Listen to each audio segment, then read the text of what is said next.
time for the Susan Taylor Podcast, where we discuss the yoga of mind, medicine, and healing. Author of Feeling Good Matters, Sexual Radiance, and the Vital Energy Program, Dr. Taylor imparts authentic knowledge and practical tools that inspire, educate, and empower us to be a healing force for positive change. So join us and take your life and our planet to the next level.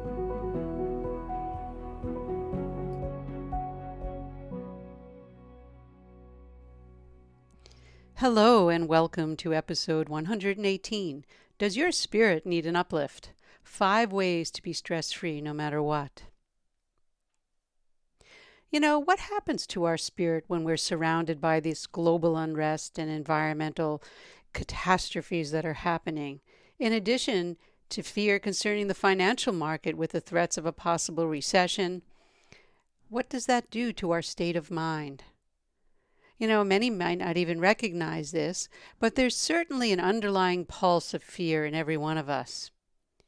Yet, when there is a crisis, it does allow us to look at what is twice, and it does bring us an opportunity to change the way we look at things.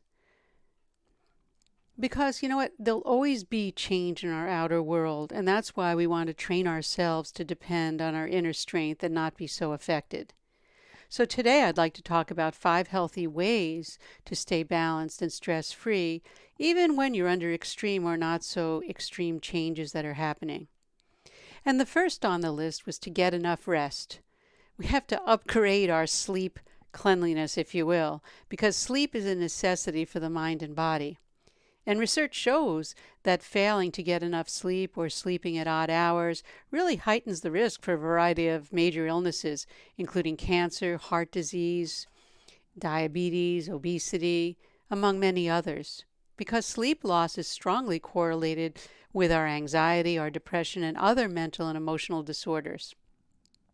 You know, the ancient medical systems like Ayurveda and traditional Chinese medicine have mentioned this for thousands of years, emphasizing rest and sleep. You know, according to the Sleep Foundation, lack of sleep has actually been steadily escalating in America, and nearly 1/3 of adult Americans say that they get insufficient sleep. And the Center for Disease Control even went so far to call the situation an epidemic. I was surprised when I read that when I did the research for this episode. If we know the science and do the practices, getting a good night's sleep could be easier than we actually think. And there are several ways to get started, and I'd like to review them. Turn off your computer. It's very obvious that the computer should be off at least 1 hour before retiring.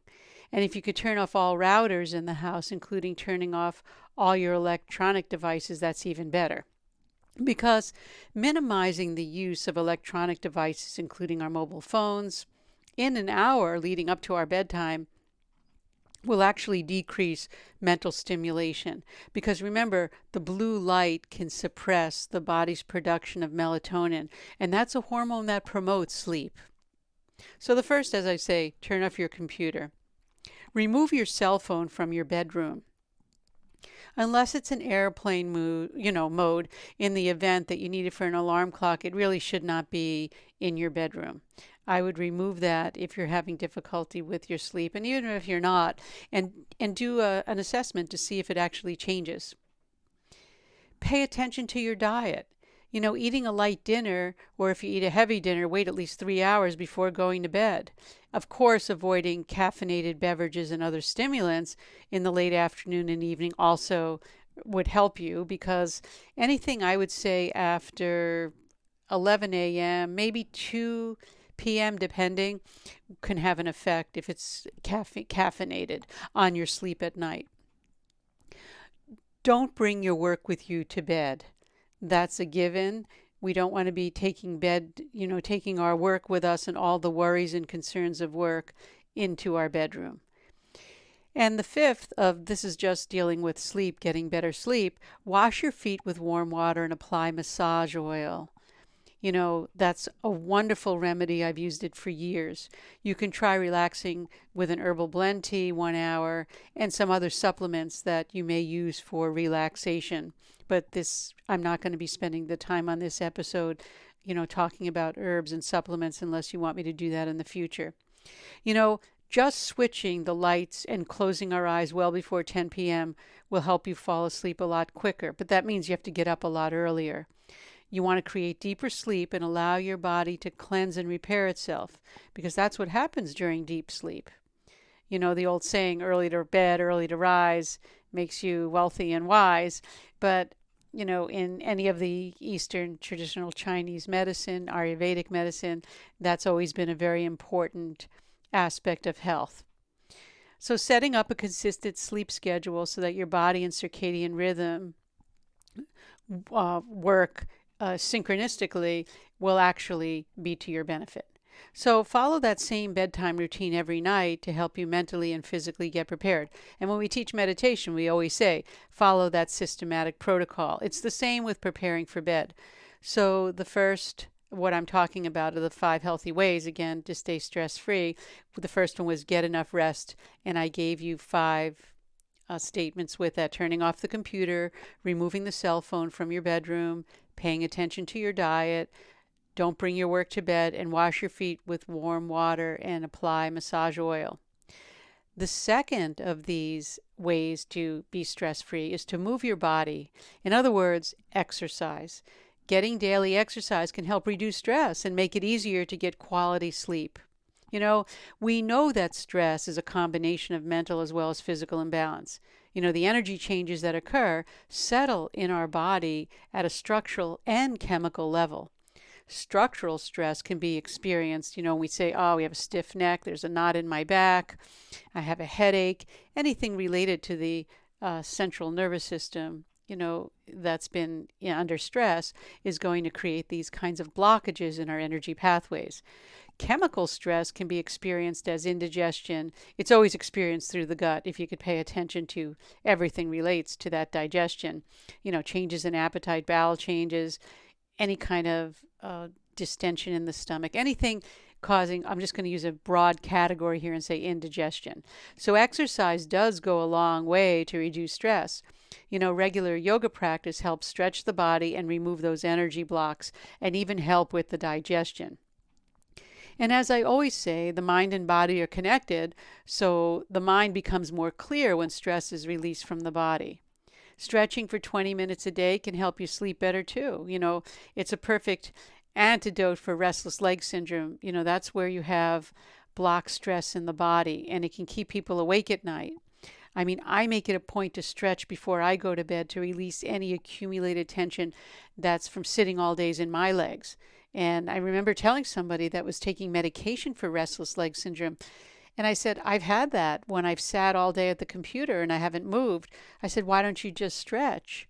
And no one ever told her to do that. And she was amazed that she didn't have the problem anymore. So keep that in mind. I'm not saying it'll work in 100% of the cases, but it's worth a try.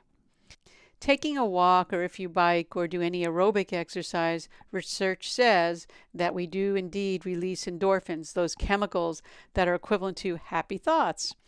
You know, many people feel their mood lifts considerably just by taking a walk in nature or even riding a stationary bike if the weather's not that great. It's better to be consistent with your exercise than do it sporadically.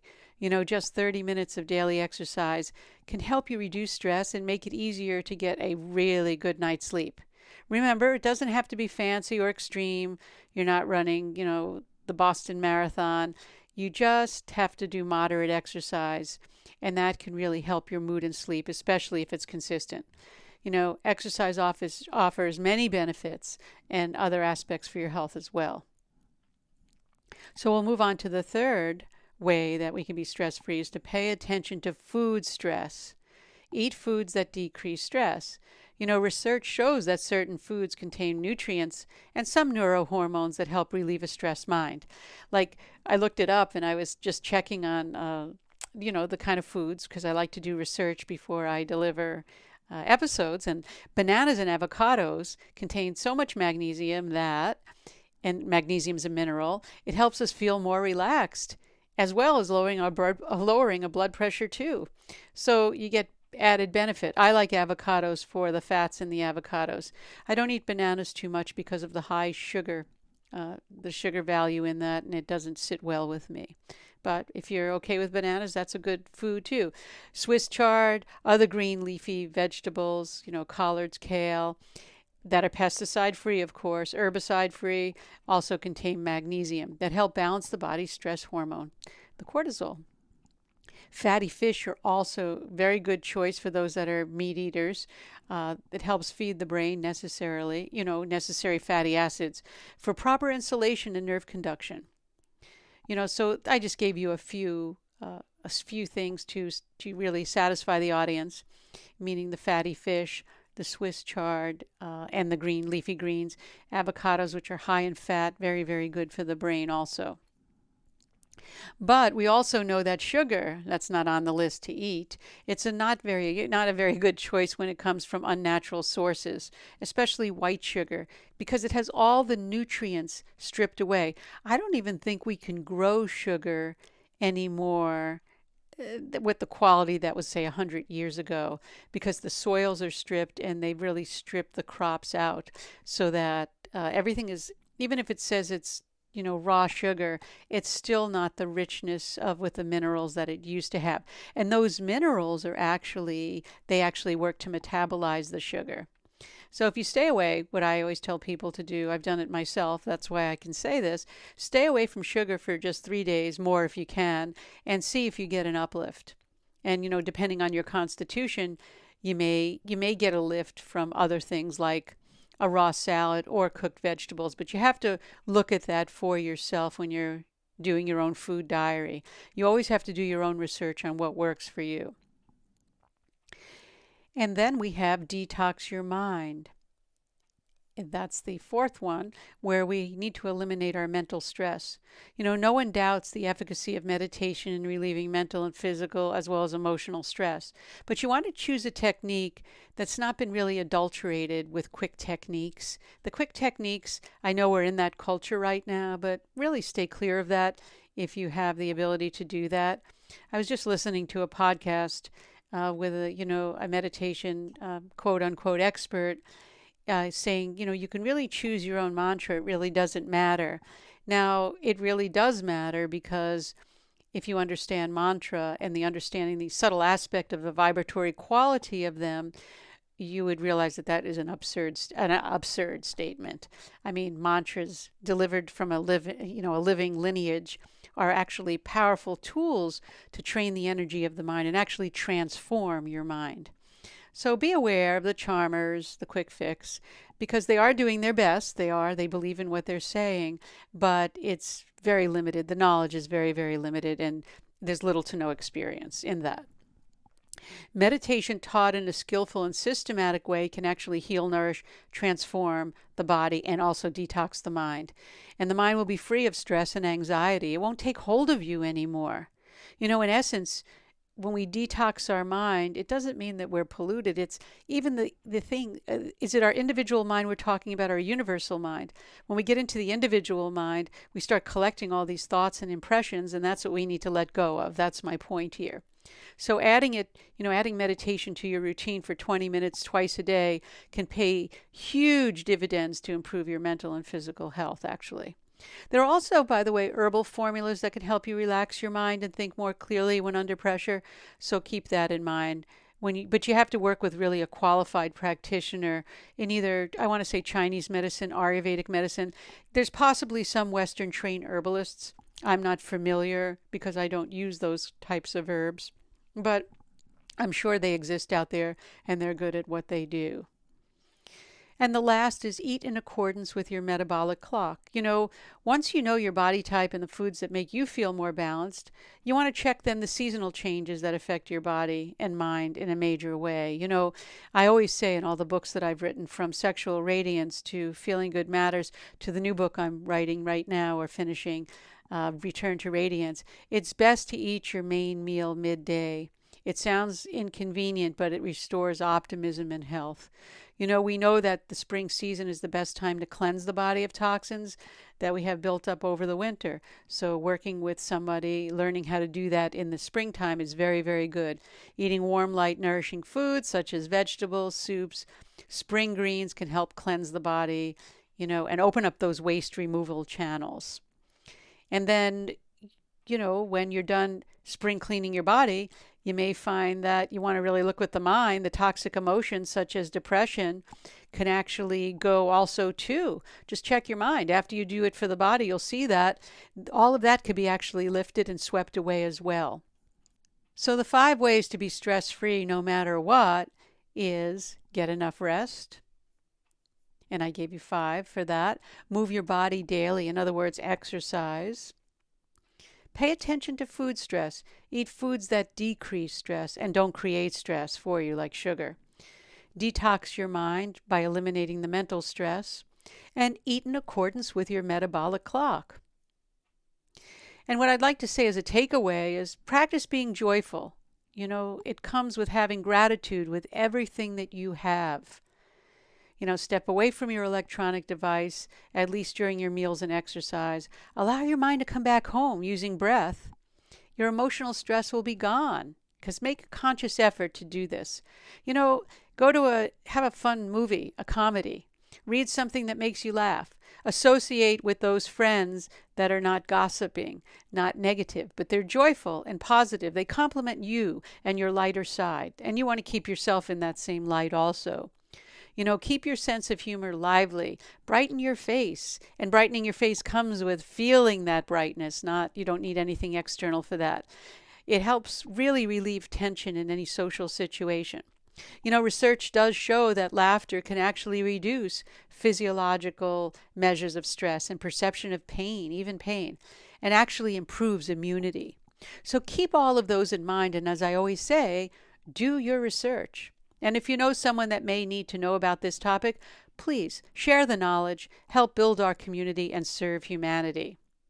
And that brings us to the end of this episode. The Susan Taylor podcast does come out every week and is available on susantaylor.org, iTunes, Stitcher, YouTube, and other podcast platforms. And join me for behind-the-scenes commentary and the question and answers for each episode on YouTube.